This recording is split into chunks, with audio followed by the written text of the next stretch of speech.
Hola a todas y todos, les habla Laura González, nutricionista y dietista y estudiante de la maestría en salud pública. El día de hoy les vengo a narrar un poco sobre la historia de la causalidad y la epidemiología con base a un texto de Rita Barata denominado Causalidad y Epidemiología. Rita Barata es médico de la Facultad de Ciencias Médicas de la Santa Casa de Sao Paulo, graduada en 1975. Cuenta con un máster en Medicina Preventiva por la Universidad de Sao Paulo en 1985 y es doctora en Medicina Preventiva por la Universidad de Sao Paulo en 1993. Profesora adjunta en la Facultad de Ciencias Médicas de la Santa Casa de Sao Paulo, profesora en el Instituto de Salud Juan Lasarte, Universidad Nacional de Rosario, es becaria del Centro de Estudios Augusto Leopoldo Airosa Galvão y miembro de la Asociación Brasileña de Estudios de Posgrado en Salud Colectiva, Abrasco, donde coordinó el Comité de Epidemiología y ocupó la presidencia entre 1997 y el 2000.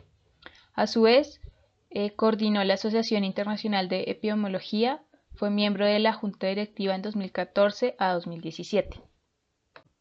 Fue coordinadora del área de salud colectiva en CAPES, representante en la gran área de salud en el Consejo Científico Técnico de Educación Superior y representante en el Consejo Superior.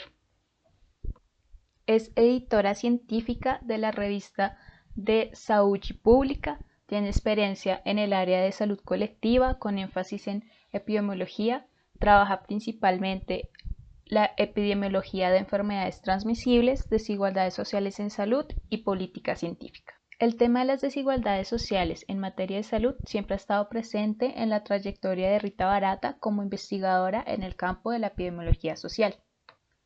Causalidad y epidemiología.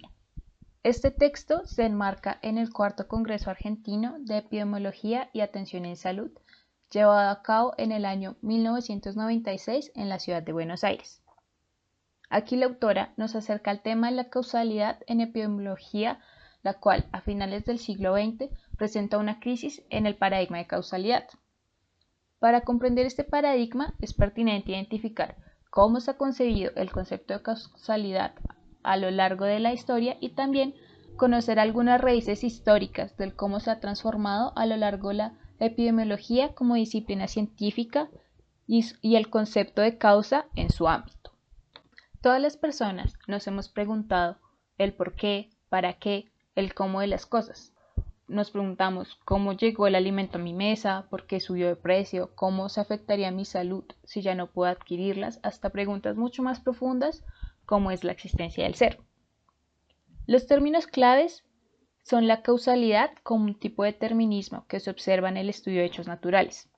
El determinismo es entendido como una doctrina en la que se afirma que todos los acontecimientos de la naturaleza están sometidos a la acción de las leyes universales de carácter causal.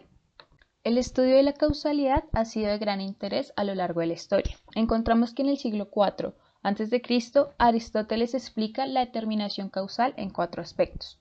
El aspecto formal, integrado por un elemento universalizador que hace que un ser sea lo que es. El aspecto material, que nos indica de lo que está hecho, es un elemento individualizador. El ser es quien es gracias a la materia. El aspecto eficiente, quien ha posibilitado el ser o el movimiento, es un elemento externo que crea el propio ser.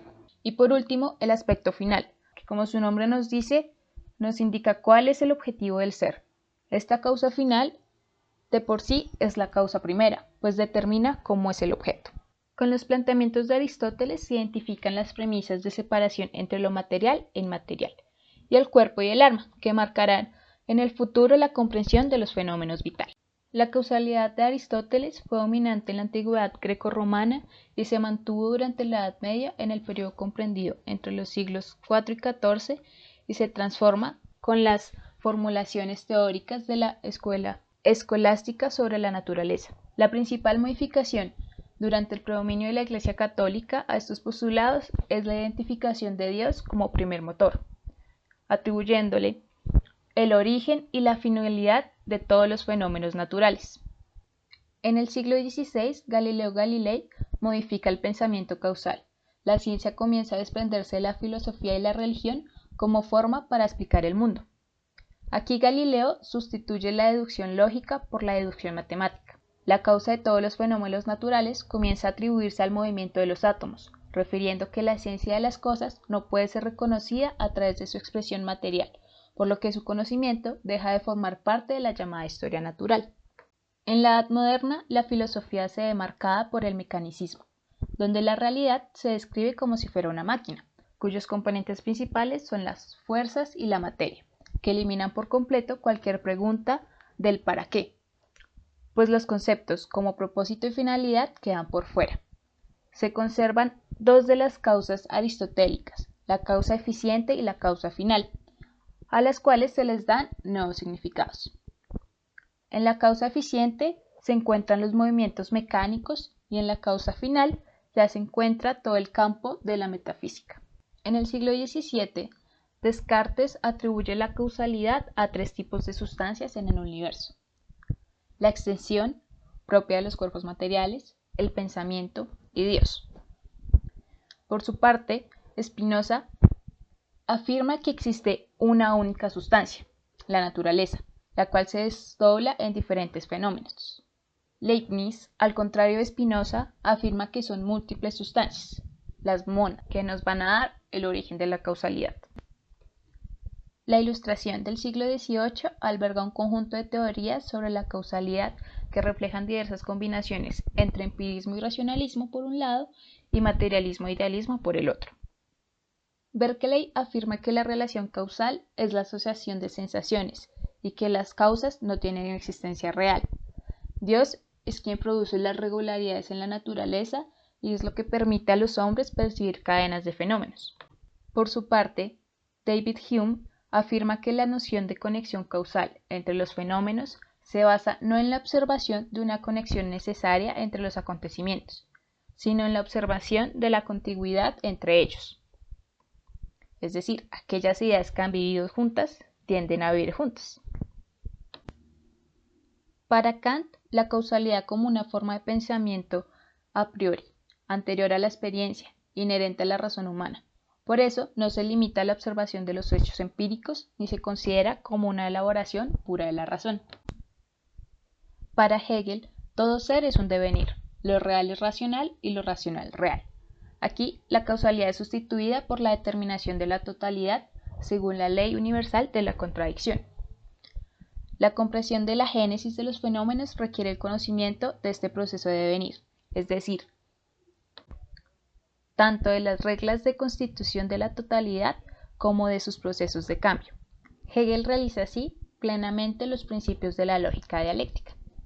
En el siglo XIX se produce una nueva alineación del pensamiento occidental en torno a dos grandes corrientes, el positivismo de Comte y el materialismo dialéctico de Karl Marx. Para los positivistas, la causalidad es el estudio de las leyes encontradas por la observación, la constatación de que un hecho natural sucede invariablemente a algún otro que lo precedió, al margen de cualquier consideración sobre el modo íntimo de producción de los fenómenos y la naturaleza de la cosa en sí.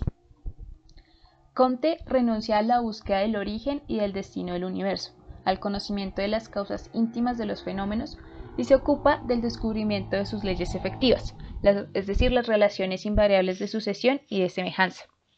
La explicación de los hechos se reduce a la conexión que se establece entre los diversos fenómenos y algunos hechos generales. Por su parte, Marx considera que el estudio de un fenómeno exige comprender su inserción en la realidad concreta de la que forma parte, y no su abstracción, como si fuera independiente de ella. Los fenómenos se constituyen y se transforman a partir de múltiples determinaciones que les son esenciales, son parte de ella y también están determinadas por otras relaciones que son constitutivas de ellas, de manera que cualquier fenómeno es parte de una totalidad que lo contiene y lo determina. Hitos de la epidemiología. En el siglo XVIII, John Grant analiza las listas de mortalidad para detectar diferencias entre el campo y la ciudad, diferencias entre sexos, así como alteraciones de las causas a lo largo del tiempo. Esto con el objetivo de identificar distintas situaciones de riesgo que, en consecuencia, se referirían a distintas causas.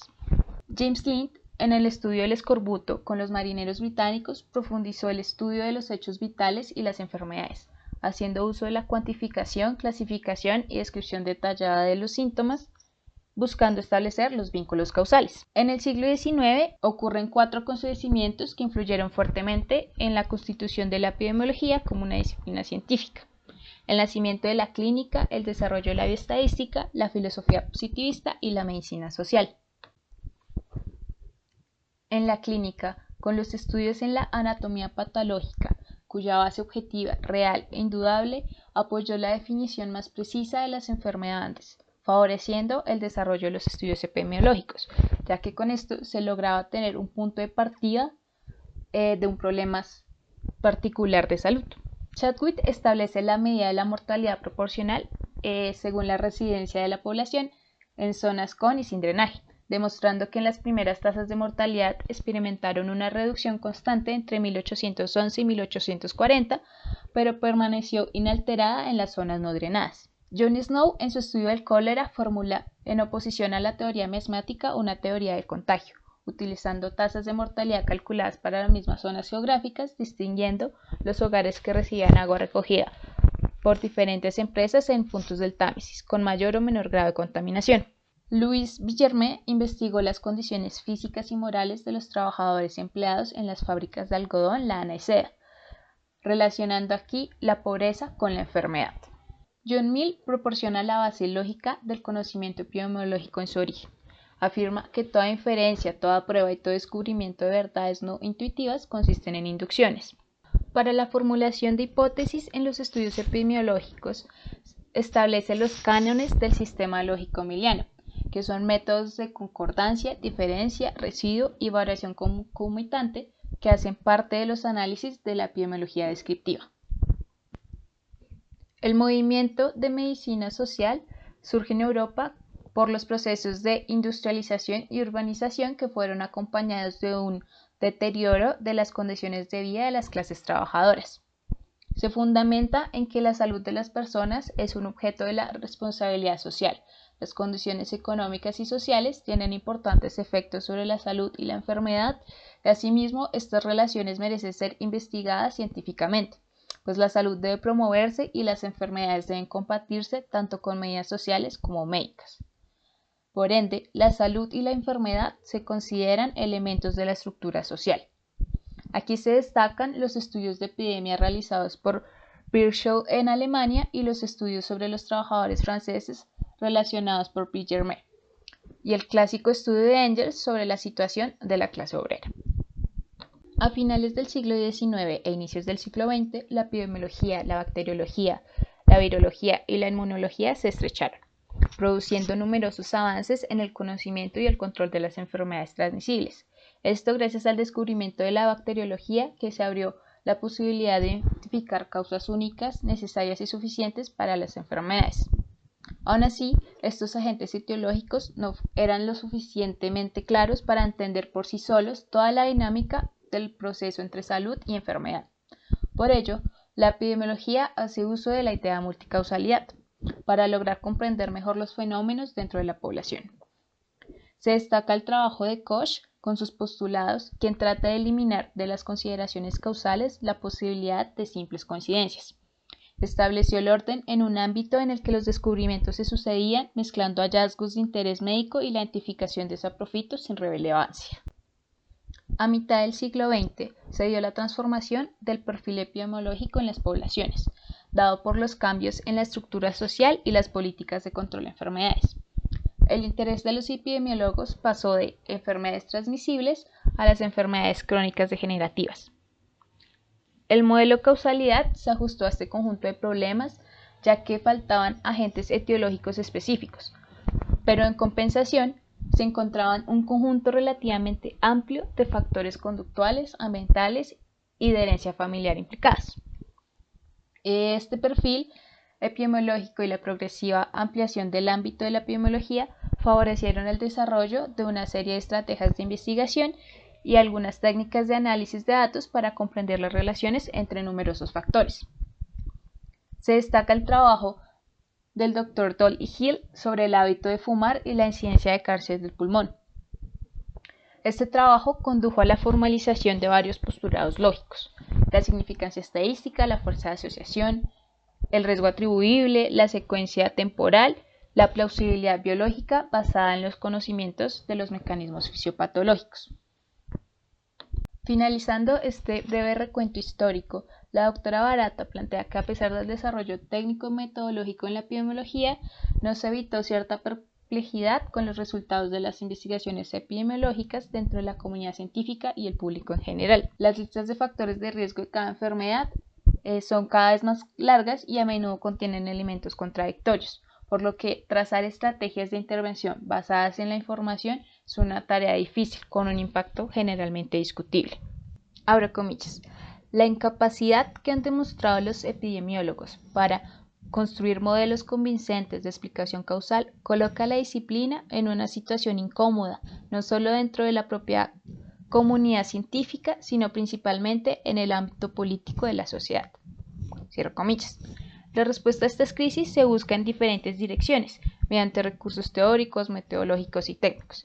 Aquí se destacan 3 movimientos para darle solución a esta problemática. La epidemiología social, la cual reconoce que es necesario buscar una nueva formulación del problema de la causalidad o determinación del proceso de salud-enfermedad.